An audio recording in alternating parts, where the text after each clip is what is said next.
Have you heard what happened to Roman Reigns today, backstage at WWE? It's the kind of thing no one could have seen coming. Not the fans.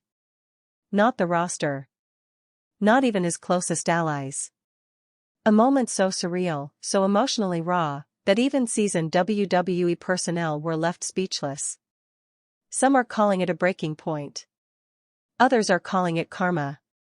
But for those who saw it with their own eyes, it was simply heartbreaking. It all began just hours before WWE Raw was set to go live. The mood backstage was electric, crowds roaring from the arena, lights pulsing in rhythm with the opening theme, producers barking last-minute cues, and superstars moving in and out of their segments like clockwork. Roman Reigns, the tribal chief, was scheduled to make a rare unannounced appearance. Word had leaked internally. This was big. His first backstage presence since his mysterious disappearance after SummerSlam. Tension had already been mounting for weeks. Fans speculated. Rumors swirled. Why had he vanished? Was he injured? Sick? Or was it something darker, internal betrayal, emotional burnout, or even personal crisis? Today was supposed to be his quiet return. No promo. No match. Just presence. A handshake, a nod, a reminder that the Bloodline still had a pulse. But what happened instead sent a shockwave through the entire WWE universe.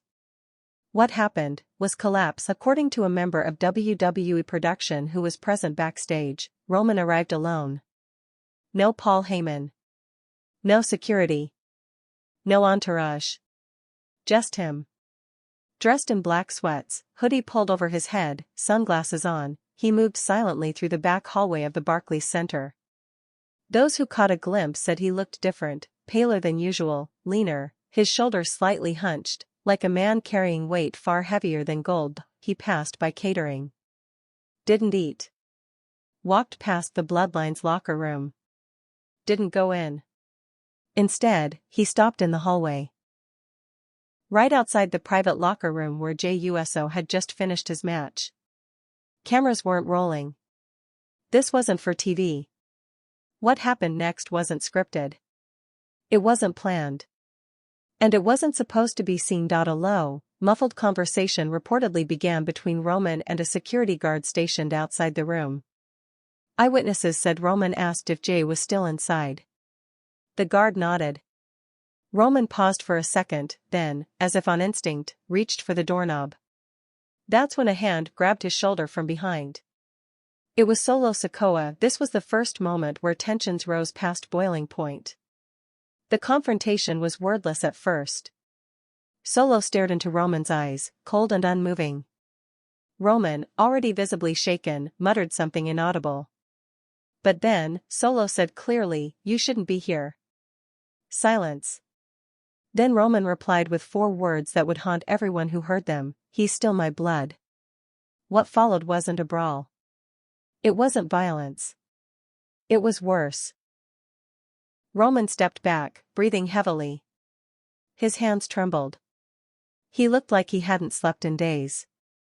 A member of the medical team who was on standby nearby had already begun walking over, sensing something was wrong. Roman's posture weakened, his knees buckling slightly. Solo didn't move. He just stood there, arms crossed, eyes locked. That's when Roman collapsed. It happened fast. 1 second, he was standing. The next, his body dropped like a puppet with its strings cut. He fell sideways, hitting the concrete floor with a dull thud. Solo stepped back, not out of fear, but shock. The medics rushed in. Staff screamed for help. Someone called for Paul Heyman, others ran to alert Triple H. Chaos unfolded in seconds. What happened to Roman Reigns backstage at WWE wasn't just physical. It was emotional. Psychological. A moment of total collapse from a man who had carried the company on his back for over 3 years. A man who had been invincible in the ring, feared by opponents, respected by millions. But in that hallway, under fluorescent lights and surrounded by shocked onlookers, he was just Joe Anoa'i. A man who had finally broken. He regained consciousness minutes later, eyes fluttering open as paramedics checked his vitals. Roman looked around, confused. His first words weren't about wrestling. They weren't about the show. They weren't even about Solo. They were whispered, quiet, desperate, almost childlike. "Where's Jay?" Those nearby said the moment froze the hallway. A trainer reportedly reached out to comfort Roman, but he pushed their hand away. He sat up slowly, his breathing shallow, his eyes glassy. Then, for the second time, he asked, "Where's my family?" Word spread quickly. Within 10 minutes, the entire locker room had gone silent. Triple H was seen speaking urgently with Shawn Michaels behind production curtains. Paul Heyman, red-faced and wide-eyed, was rushed into the area but kept at a distance. And when Heyman tried to step forward, Roman reportedly raised a trembling hand and said just one word, "Don't." That single syllable was loaded with pain. With history. With betrayal. Sources close to creative say this wasn't a stunt. This wasn't kayfabe. WWE had nothing planned for Roman Reigns that night other than to show face. But what unfolded was far beyond performance. It was a moment of real-life breakdown. A superstar cracking under the pressure of everything: expectations, betrayal, family drama, and months of internal conflict boiling over. Roman was helped to his feet but refused a stretcher. He insisted on walking. He asked again, pleaded, actually, to speak to Jey Uso. But Jey had already left the arena. And when Roman was told this, his response was devastating. He sat back down. Hands on his face. And he wept. No cameras. No production. No theatrics. Just Roman Reigns, sitting on the floor of a backstage hallway, crying silently. A sound that reportedly sent chills through everyone in earshot. It wasn't rage. It wasn't grief. It was a sound of total emotional surrender. For years, Roman Reigns had built a dynasty. The tribal chief. The head of the table. He had orchestrated a reign so dominant it reshaped WWE itself. But now, that same table had turned on him. Paul Heyman had defected to Seth Rollins' camp. Solo Sikoa had claimed the title of the new leader. And Jey Uso, the one man Roman had once lifted to the main event scene, was now gone, disillusioned, estranged, and silent. Behind the scenes, there had been whispers for weeks. That Roman wasn't well. That he hadn't spoken to creative in over a month. That he was skipping check-ins, canceling media appearances. Some said he was simply resting. Others feared the worst, and now, the worst had arrived. Backstage staff made the call to remove Roman from the building entirely. A private black SUV was arranged. No ambulance. No sirens. Just discretion. A path out of the arena where the cameras couldn't follow. Before leaving, Roman reportedly asked to be alone for a few minutes in the very locker room he had once shared with the Bloodline. The door was closed. No one knows exactly what happened inside. But a production assistant who later went in to collect something left behind said the room had been trashed. Not violently. But purposefully. As if someone had been trying to erase a memory. A picture of Roman and the Usos, once taped to a locker, was crumpled on the floor. As Roman exited the building, a camera caught a single blurry photo of him from the parking garage. Hoodie back on. Sunglasses hiding red, swollen eyes. Head down. Shoulders low. He didn't speak to anyone. He didn't wave. He didn't even look back. That image has already begun circulating online, captioned with hashtags like #WhereIsRoman, #BrokenTribalChief, and #BloodlineNoMore. But none of those can truly capture what happened today, because what happened to Roman Reigns wasn't just physical. It wasn't just a panic attack or a medical incident. It was a moment of raw, brutal collapse. The kind of moment that strips away all the gold, all the titles, all the chants from the crowd. And what's left behind is a man alone, alone in his pain. Alone in his silence. Alone in the very empire he built, and maybe, just maybe, that's the most terrible part of it all. What happened after Roman Reigns left the Barclays Center was nothing short of haunting. For a man whose every move had been calculated, whose aura had been carefully crafted as unshakable, infallible, his sudden disappearance into the New York night left a void no title belt could ever fill. The SUV drove him not to a hospital, but to a private wellness facility just outside the city. WWE officials, including Triple H and internal medical staff, had coordinated it in real time. The clinic specialized in emotional fatigue, burnout, and trauma recovery, services typically reserved for top-tier talent, those who couldn't afford a public collapse. It was here, in the dim light of an undisclosed location, that the aura of the tribal chief finally shattered completely. And for the first time in years, Roman Reigns, Joe Anoa'i, was just a man asking for silence. He checked in under an alias, not even letting the front desk see his face. Staff were sworn to confidentiality, but some details still emerged. According to one attendant, the man who walked in wasn't aggressive, wasn't unstable, he was tired. Unimaginably tired. He reportedly said only one sentence during check-in: "I need time before they break what's left of me." What haunted those words most was the they. No one knew exactly who he meant. Was it WWE? The Bloodline? Heyman? Solo? Himself? Or the weight of all of it, of being the tribal chief for too long, of carrying a legacy he no longer recognized? Back at WWE headquarters, the fallout began immediately. PR teams scrambled to get ahead of the leaks. Initial statements claimed Roman had experienced exhaustion-related symptoms and was taking a short recovery period. But insiders knew better. This wasn't exhaustion. This was implosion. Paul Heyman was reportedly summoned to Stamford via private jet. His betrayal, while part of on-screen programming, had blurred into reality. Executives wanted answers. Had Heyman gone too far in pushing real tension with Solo Sikoa?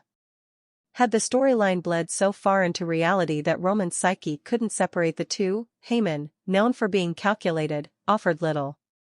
According to someone present in the boardroom, he said, "I gave him everything. He asked me to build him into a god. But even gods fall when they believe they can't."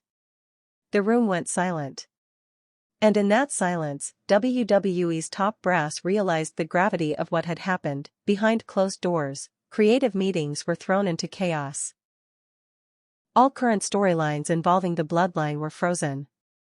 Promotional materials were pulled. Teases for Roman's eventual return, quietly shelved. One writer, who'd worked on Roman's arc for the past 2 years, reportedly broke down in a meeting and said, "We turned him into a monster. And now we're surprised he cracked?" In the days that followed, social media exploded with speculation. Fan forums became battlegrounds. Some blamed WWE's relentless pressure. Others blamed Solo Sikoa and Paul Heyman for pushing the act too far. A few questioned whether Roman had ever truly healed from the trauma of his earlier health battles, the leukemia, the returns, the constant pressure to carry a brand on his back. But the real story, the one nobody was ready to admit, was this: Roman had been giving signals for months. Sources say he had refused to sign off on multiple creative angles in the weeks before SummerSlam. He'd grown quiet in pitch meetings. Isolated from Bloodline rehearsals. He'd cancelled appearances, showed up late to production calls. And yet, no one asked the real questions. Because Roman Reigns was Roman Reigns. Untouchable. The top draw. The eternal tribal chief. If he wanted silence, he got it. If he wanted space, he was given it. But behind that space was a man slowly disappearing into himself. Even his closest allies had felt the distance. Jey Uso, in a private conversation with staffers days before today's breakdown, reportedly said, "It's like he's not here anymore. He talks, but it's just noise. He's looking at us, but not seeing anything." Jey had grown distant, frustrated. And that quiet frustration turned into absence. The same absence Roman felt when he collapsed in the hallway, looking for his cousin, and finding no one. And then there was the footage. Though WWE has tried to scrub it from their internal servers, leaked security camera footage from that moment, Roman collapsing backstage, has surfaced within tight private circles. A 5-second clip showing his knees buckle, his body dropping. No theatrics. Just the loud silence of a man breaking. The video hasn't been released to the public, but those who've seen it describe it the same way: you'll never see him the same again. Meanwhile, Solo Sikoa has remained eerily silent. No tweet. No Instagram post. No interview. Insiders claim he left the Barclays Center immediately after Roman's collapse and didn't return any messages from WWE officials. Some believe he's overwhelmed. Others think he's hiding. But some suspect something darker, that the power has already gone to his head. That he sees himself now as the true leader of the Bloodline. That Roman's fall wasn't a tragedy, it was a transfer of power, and as this power struggle brews behind the scenes, Roman sits in silence. The clinic has released no official health updates. WWE, under strict legal guidance, has issued a media lockdown. But according to one nurse who spoke anonymously, Roman hasn't spoken to anyone, not even his wife, not his children, not his team. He reportedly sits by the window for hours, staring out at the trees. One evening, the nurse asked him if he wanted to turn on the TV. Roman's answer: "No. I know what they'll say. I don't want to hear my own funeral." A chilling statement from a man not facing death, but facing the death of his legacy. The man who built a dynasty is now watching it crumble in silence. The question echoing across the WWE universe now isn't just, when will Roman return? It's, will he ever come back at all? Because when a man gives everything, his body, his mind, his name, to build something, and that very thing turns on him, what's left for him to come back to, and for WWE? The answer may be far more terrifying than anyone imagined. In the days following Roman Reigns' emotional collapse backstage, the WWE universe held its breath. Not just fans, not just analysts, but even the veterans, the ones who'd seen it all. From Attitude-era meltdowns to real-life controversies turned into storylines, nothing quite compared to this. Because this wasn't just a shocking twist in the Bloodline saga. This was the man at the center of WWE's modern empire crumbling under pressure, and nobody knew what would come next. The company had built WrestleMania main events around him. Pay-per-view cycles revolved around his availability. Merchandise lines bore his name. Even rival factions like Judgment Day and Seth Rollins' MITB regime were often defined by how far they could go in Roman's absence or presence. Now, all that had gone eerily quiet, and then came the message. It wasn't from Roman himself. It came from a burner email address traced to an assistant formerly close to him, someone who had quietly resigned 2 weeks before SummerSlam. The message, brief and unsentimental, was forwarded to WWE headquarters, several media outlets, and even select locker room leaders.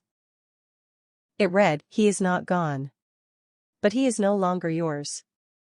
Those 9 words sent a chill through every office at Titan Towers. Triple H, now visibly shaken in internal meetings, began pushing for a reassessment of how WWE handles superstar mental health behind the curtain. While WWE has publicly supported mental wellness through campaigns and partnerships, insiders say much of the pressure has always remained unspoken. Win big, carry the company, don't complain. Roman Reigns had carried that burden longer than anyone in modern history. Privately, some began drawing comparisons to CM Punk's infamous walkout in 2014. But this was different. Roman didn't walk out. He fell. Not out of rebellion.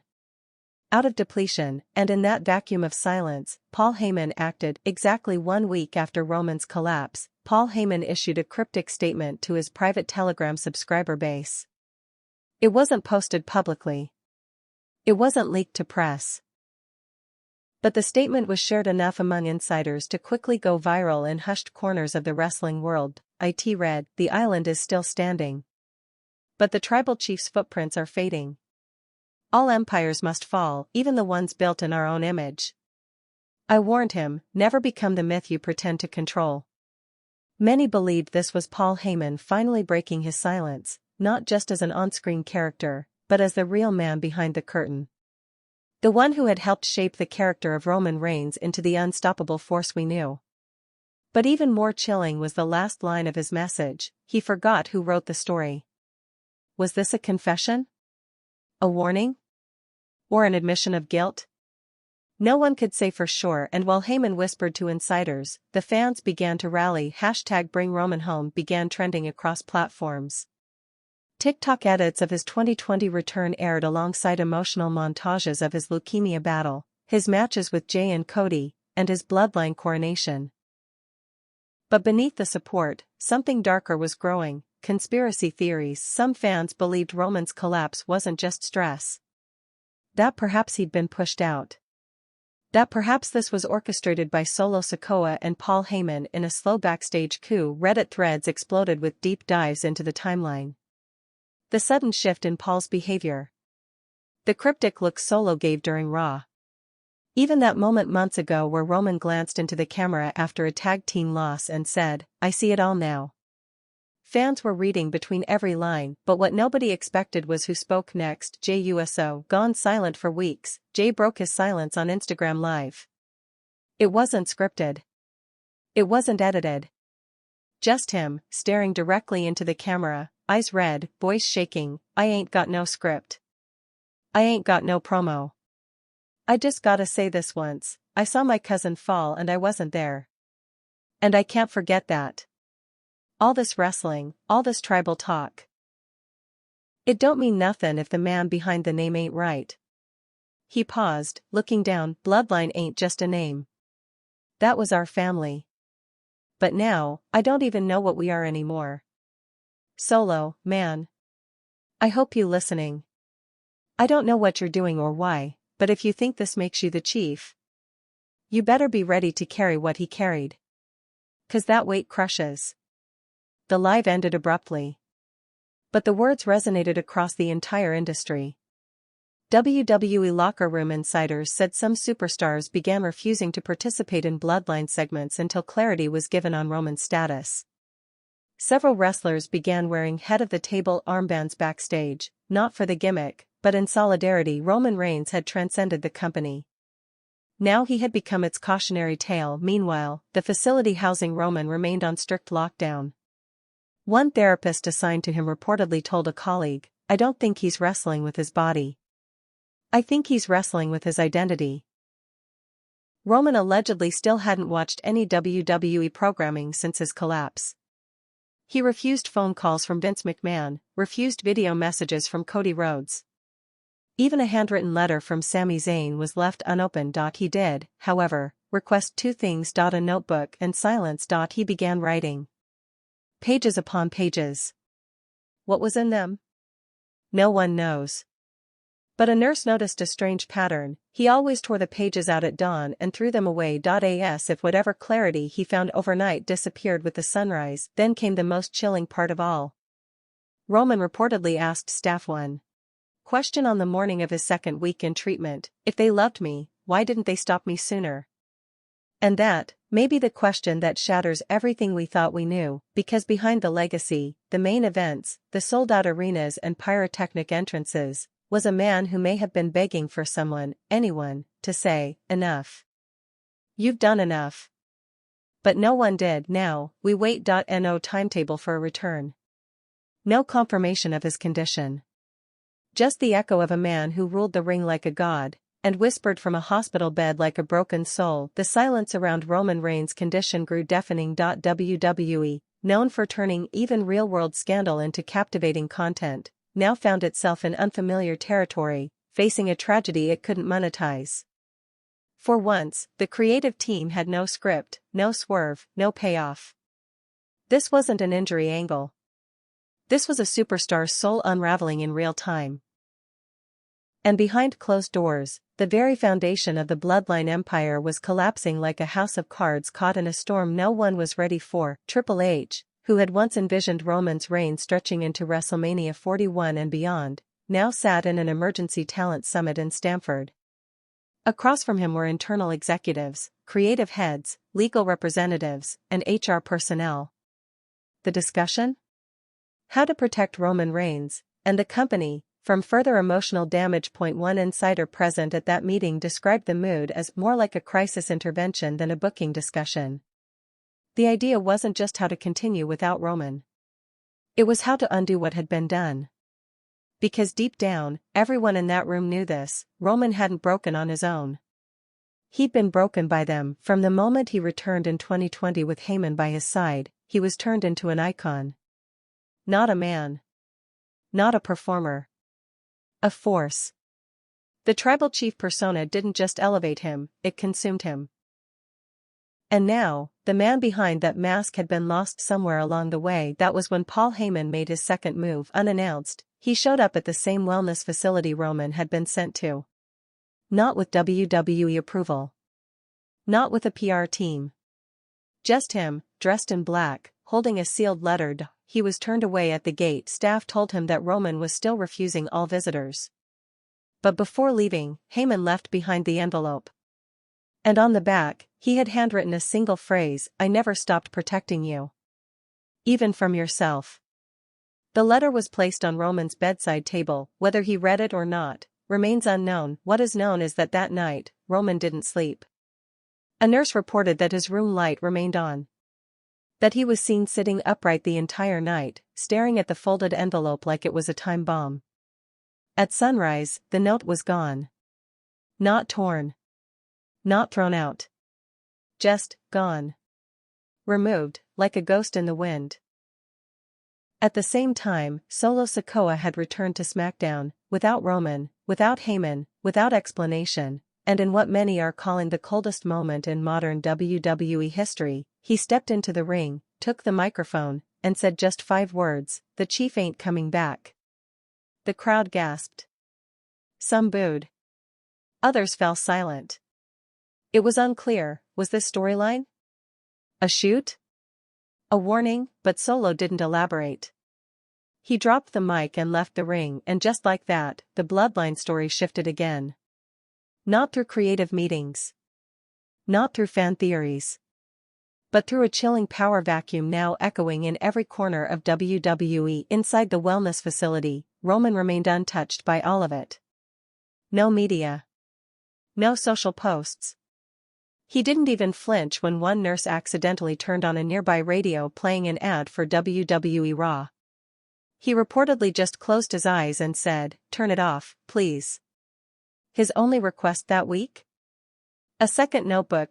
He began writing again, this time with purpose. He filled page after page. Staff reported he was writing from sunrise to sundown. Still alone. Still silent. But focused. And when asked what he was writing, Roman simply replied, "My real story." Back in Stamford, WWE had begun preparing for multiple contingencies. One team was working on a Roman Reigns Hall of Fame video package, as a precaution. Another team, more hopeful, began planning what they called redemption at WrestleMania. A potential return storyline where Roman would rise again, not as tribal chief, but as something new.